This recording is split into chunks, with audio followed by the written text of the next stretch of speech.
শুনুন, যে নবীর জন্য আমরা উপস্থিত হয়েছি, কাল কিয়ামতের মাঠে যখন আপনার আমার গুনাহ এবং নেকিকে ওজন করা হবে, কাল কিয়ামতের মাঠে মিজানের পাল্লা যখন আল্লাহ রাব্বুল আলামিন নেকিকে ওজন করবে, গুনাহকে ওজন করবে, পাল্লাটা অন্যরকম হবে, পাল্লাটা অন্যরকম হবে, পৃথিবীর পাল্লার মতো পাল্লা হবে না।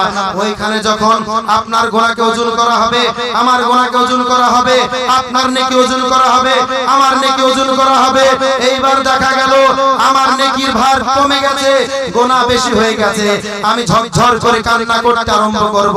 হায় আফসোস, হয়তো আমি জাহান্নামের মধ্যে যাব, আল্লাহ রাব্বুল আলামিন হয়তো আমাকে জাহান্নামের মধ্যে নিক্ষেপ করবে, আমি অঝর নয়নে কান্না করব। এমন একটা সময় আমার নবীর কাছে খবর চলে যাবে, রাসূলের কাছে খবর চলে যাবে। কোন নবী?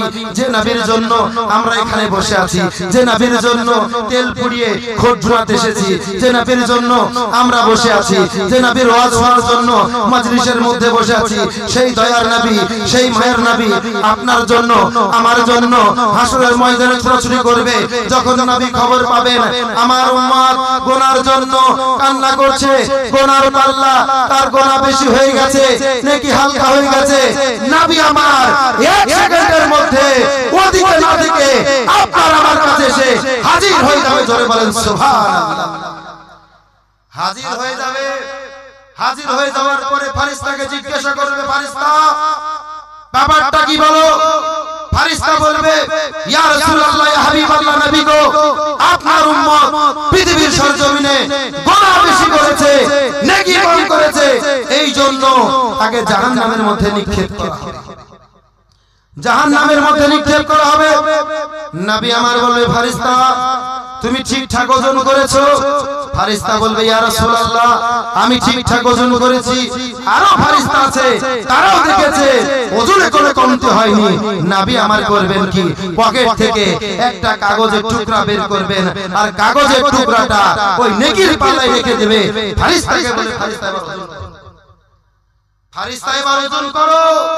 আমি নবী দেখতে চাই, আমি নবী দাঁড়িয়ে থাকতে আমার উম্মত জাহান্নামে যাবে, আমি রাসূল সহ্য করব না। আরে নবী, আমি গুনাহ করলাম, আমি সুদ খেলাম, আমি মদ খেলাম, আমি জেনা করলাম, আমি ব্যভিচার করলাম, রাসূল আমার জন্য সুপারিশ করবে। রাসূল বলবে, এবার ওজন করো। ফেরেশতা যখন ওজন করতে যাবে তো দেখবে সর্বনাশ, নেকি ভারী হয়ে গেছে, গুনাহ হালকা হয়ে গেছে। এইবার নবী বলে, ফেরেশতা কোথায় দেবা? ফেরেশতা কোথায় দেবা? ফেরেশতা বলবে, ইয়া রাসূলুল্লাহ, নেকি বেশি, একে জান্নাতের মধ্যে দিয়ে দাও।